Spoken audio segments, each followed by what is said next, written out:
And welcome back, TK Pod. Recording this on a Wednesday instead of a Monday.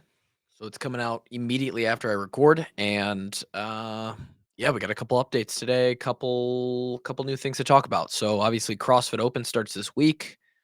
We'll talk about that. Um Usually I do this big preview of what the Open's gonna mean for me and the goals, and that's all gonna change this year because well, CrossFit as a company, corporate side of things and how they run the company is really bad. Uh, it's they're not they're not good. I don't know if they're making money. I don't know, like the methodology, the sport, basically everything that's grown out of the community side of CrossFit is amazing.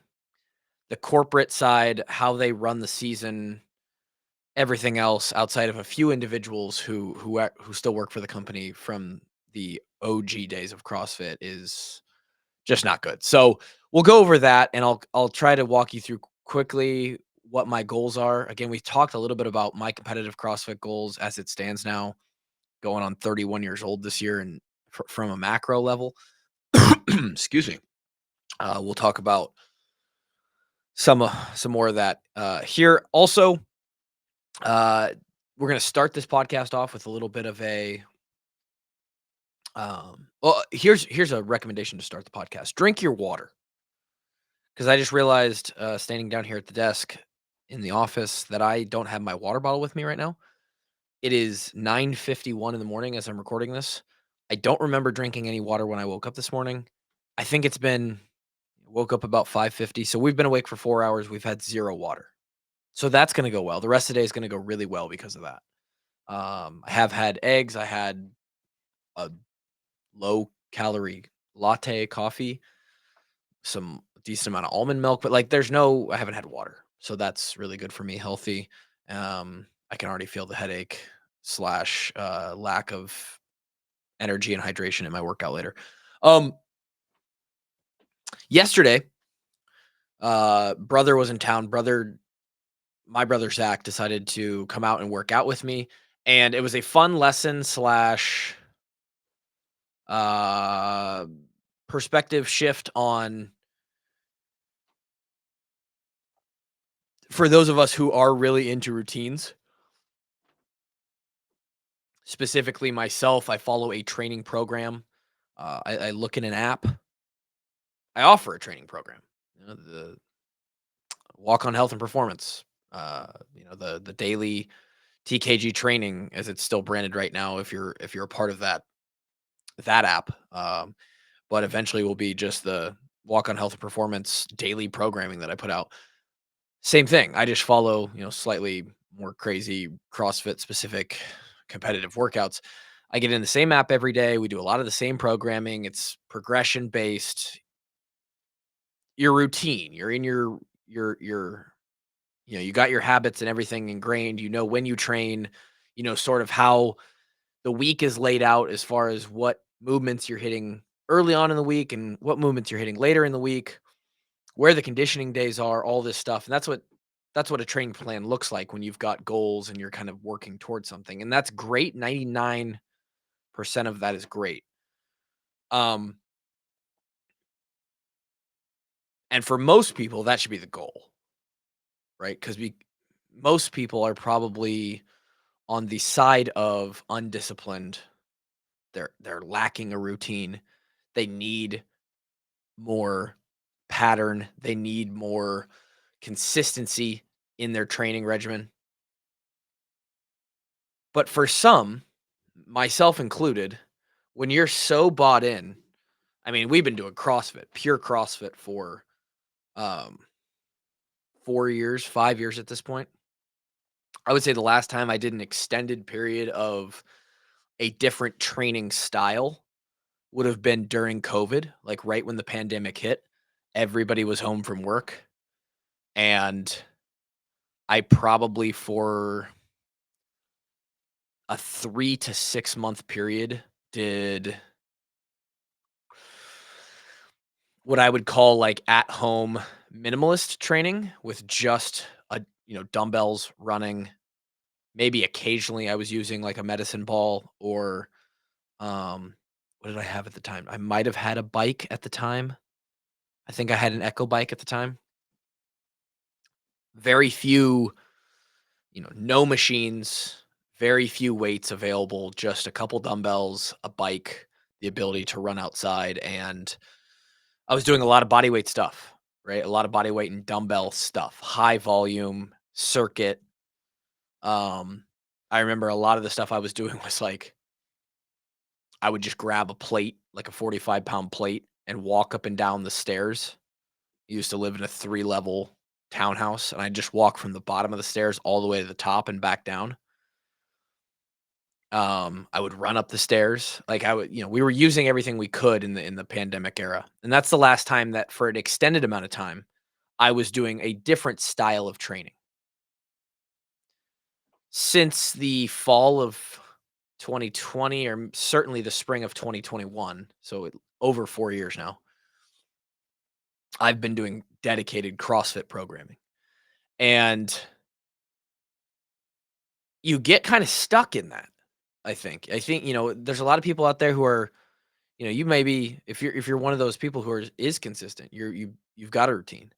How long have you been going to the YMCA or the Anytime Fitness or the Lifetime, and you've just been doing the same, and maybe you've switched up the program, right? The specific program that you went and got from your favorite influencer or somebody wrote one for you, you got a coach. When's the last time you switched styles completely? Um, and that's not to say you completely switched. I mean, this is from a perspective of yesterday. I did one workout that was a little bit different. Um, but I think it's really good. I think it's good to get out of this is what I have to do today. This is what's on my program. What if I just did something else? That's good for you. It's still exercise. It's still lifting weights or cardio in some certain fashion, but it's not what you're normally doing. And maybe it's with somebody or with a group of people that it's not normally with. And for me, that's what yesterday was. I usually have my own warm up. I'm lifting alone. I'm not listening really to music. I'm listening to podcasts. I have this whole ecosystem, sort of this whole setup, this whole environment that I've crafted for how my workouts go in the garage. And yes, I change that up on Fridays, and I basically switch locations, but I'm doing a lot of the same stuff. Yesterday, my brother comes over, and he has been in his apartment complex. I think he's just got like some machines and a bunch of dumbbells, and so his style of lifting looks a little bit more traditional. He's hitting compound movements. He's not doing AMRAPs and EMOMs and all these CrossFit things, but he's doing, some of the, you know, just kind of traditional run of the mill stuff that you'd find at any old gym. And, you know, I'm sore today in the chest, right? Because yesterday, for the first time in probably 7 or 8 years, I did incline bench press. I haven't done that in 8 years. I did flat bench. We went from incline to flat, and I probably flat bench once a month, maybe right now. Then we did some tricep overhead dumbbell extensions. Just some like getting into some bodybuilding, sort of more traditional, bro split type training, if you're going to give it a name. And it was really enjoyable. Then we even threw on a little bit of plyometrics as like accessories to some of those lifts. Stuff I haven't done since college. More, athletic training, athlete sort of performance, explosiveness development. And those aren't really any like bodybuilding, bro split, uh plyometric. Like I do a little bit of there's a little bit of like adjacent plyometric that we get in CrossFit with some of the box jump stuff, some jumping. Um, but yeah, we haven't trained that in a long time. And then we did do a CrossFit EMOM to finish it for a little bit of conditioning, but it was just like even just that 30 to 40 minutes of just like, we weren't running the watch. I wasn't checking my heart rate. We weren't on the minute. The rest periods were whatever we wanted them to be. It felt very different and refreshing. And so I think that that's probably something that you should try or that everyone should try and sort of expand horizons on. And I think that when I don't have as much competitive focus as the years go on here, um, or at least that competitive focus dwindles or sort of saturates into, you know, smaller periods of time or very singular events where I don't care about the outcome so much. I will probably mix and mesh training styles and volumes a lot more, and it'll develop into like a all-encompassing kind of thing. We'll do bits and pieces of long, slow endurance training. We'll do bits and pieces of high intensity interval style training. We'll do CrossFit Metcon type stuff. We will do more bodybuilding type stuff, bro split kind of stuff. Um, we will add in the best parts of plyometrics and athletic training, or performance movements, and it'll be more of an all-encompassing program to we'll take every best part of every style that that is beneficial and progressive towards health and ultimate longevity and making your body feel good and look good and perform good, and we'll mix all of those together. Because right now we are very one lane. We are, as far as style goes. I mean, within the style of CrossFit, I think that's the best singular style to attack. But I could do way more hypertrophy training. I could do probably more endurance or cardio specific training. Um, I could definitely do more athletic performance, explosive, sprints, change of direction, plyometric training. But I don't do a lot of any of those right now. I don't do any sort of yoga. I don't do any, um, you know, there, there's other styles. I I do CrossFit, which doesn't sort of encapsulate most of the stuff, but there is room to be better and optimize for health and performance long term than just performance and success in the sport of CrossFit itself. So that's the idea. Speaking of CrossFit itself and the sports side of it, I mentioned at the top of the pod, the corporate side of CrossFit sucks. I'm surprised there's even an open still. The open, for those that are unaware, CrossFit HQ, like the company CrossFit, runs the CrossFit season. Now, the ecosystem that has spawned out of the CrossFit, idea and company is much bigger than just CrossFit HQ nowadays. Frankly, CrossFit headquarters and the company corporate side of it could die, and the sport and ecosystem around it and community it would live on. Um, there would still be plenty of huge competitions in the off season. People would participate, all this stuff. But the official CrossFit Games, the branded, titled CrossFit Games, is run by CrossFit HQ. That starts every spring in late February now. As you listen to this on Wednesday, or if you're listening to this over the weekend or the first week that it comes out, the CrossFit Open has just started. I believe the first workout is announced and performed by, some announcement athletes. I want to say at like 2 o'clock, 2 p.m. tomorrow on the 27th, Thursday. And from that moment when it's released and comes out, you then have the rest of Thursday, Friday, Saturday, Sunday, and most of Monday. Usually Monday evening is when you have to put in your score. And what's cool about the Open specifically, even though it's run by CrossFit HQ, which is looked a little lesser upon nowadays, is the fact that they provide this platform and the tradition and sort of the history of this is the biggest competition you could ever enter yourself in probably anything ever. You're rarely going to find a an event that is run where you can sign up on a leaderboard that has you up against tens, dozens of thousands of individuals, and you're all on the same leaderboard, all doing the exact same workout from locations all around the world. And you can see up against every single person on earth, how do I stack up? And that is what's cool about it. You then have the year over year effect where you can kind of track yourself through the open of like how have I, Jesus, how have I gotten better? How have I improved? Where am I ranked in the world, in the country, in the state, all those things. And that's all fun to look at. And we've talked about numbers like that before. Again, they part of the reason CrossFit is a shaky at best foundation of a company is on the sports side of things, they keep changing how the season looks. There's no continuity. There's no year to year fluidity of, there was for a long time, but in the last, 5 to 7 years, it's just changed every single year. Something's different.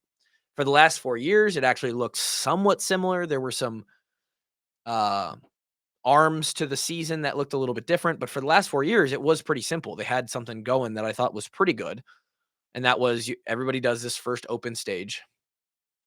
The top whatever percentage, that number changed a couple of years, uh, moved on to a quarterfinals, which was a perfect spot for me.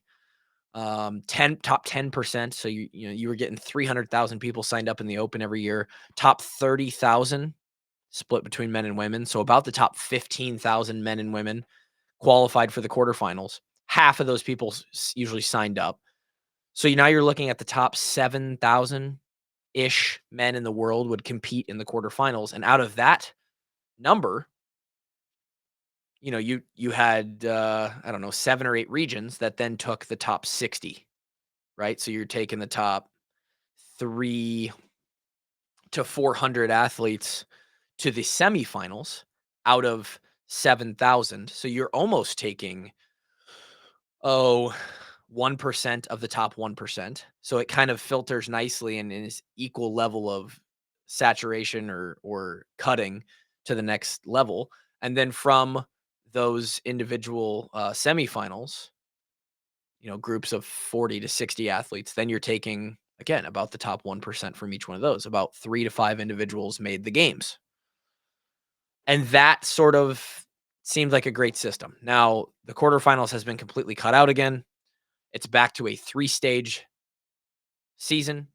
You will go from this massive open where there will be, again, over 100,000 individuals signed up for this thing, um, to just the semifinals. The semifinals don't look like they used to. They're now kind of randomly placed around the country slash world. You can sign up for them if you qualify through the open. The top 1%, which is still sort of a abstract number right now. We don't know if it's top 1% overall or top 1% of your region, whatever. Make it to the semifinals.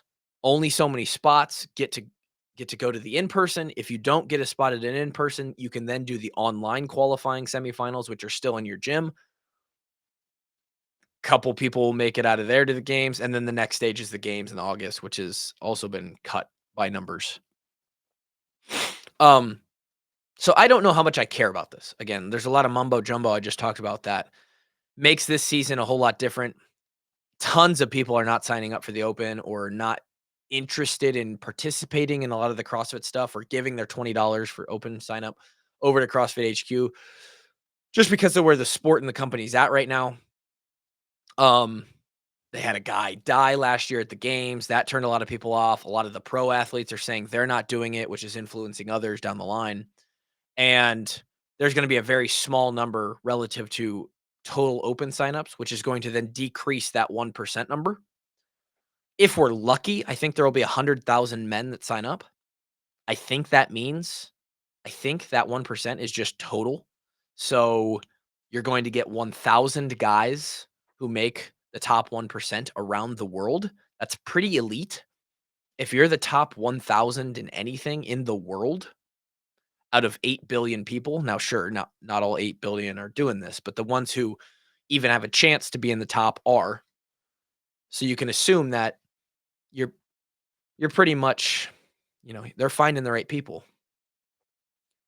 To be in the top 1,000 is very, very tough. I've only done it one time, I think, I've only been in the truly top 1%, and it actually wasn't even the top 1,000 that year. I think I was top 1,200. So, odds I make the semifinals, which has always been the goal, although the way that semifinals look now was not exactly how I envisioned it. I don't know. We've talked about how workouts are different when they're online and they're qualifier workouts, and you have to sift through dozens of thousands of people. The workouts have to be crafted and written in a way that does certainly get the right people through, but at a large scale for an athlete like me ends up placing me a little lower on the leaderboard than my actual total encompassing fitness ability presents, just because going to be a little bit more aerobic biased. I usually do way better in the semifinal or the quarterfinals. I end up, well, just put it this way. For the last 3 years, I've been ranked like in the top 6 or 700 male CrossFit athletes in the world because there is a ranking. They don't really publicize it, but there's a ranking. Top 600 CrossFitter in the world. I rarely finish even in the top 1,000 or 2,000 athletes in the open. Once you get to quarterfinals, I'm then up there. I finish in the top 3, 4, 500 because weights get heavier, skills get harder, all that stuff. So I don't know. We'll see if I make the next spot. I'm going to sign up regardless. It doesn't matter. And I'm going to do my best. We're going to see where we fall. But again, we talked about how the off season competitions like Wadapalooza and Fitness of the Coast, all the stuff we just did over the last 2 months, and other opportunities around the country throughout the year may be the focus moving forward because I just don't get a lot out of the open anymore. And a lot of people don't, which is probably why the numbers are dropping. Um, as far as this open goes, not a lot to it. Again, it'll be released about a little over a day from now. Um, Supposedly, there's 3 weeks. I'm assuming that there's going to be at least 1 week with 2 scores because it's really, really hard to get a correct leaderboard, get the right people through with just 3 scores. So I'm assuming 4 scores. We know for sure that one workout is going to be a repeat, and then that repeat workout is going to be from the last 4 seasons.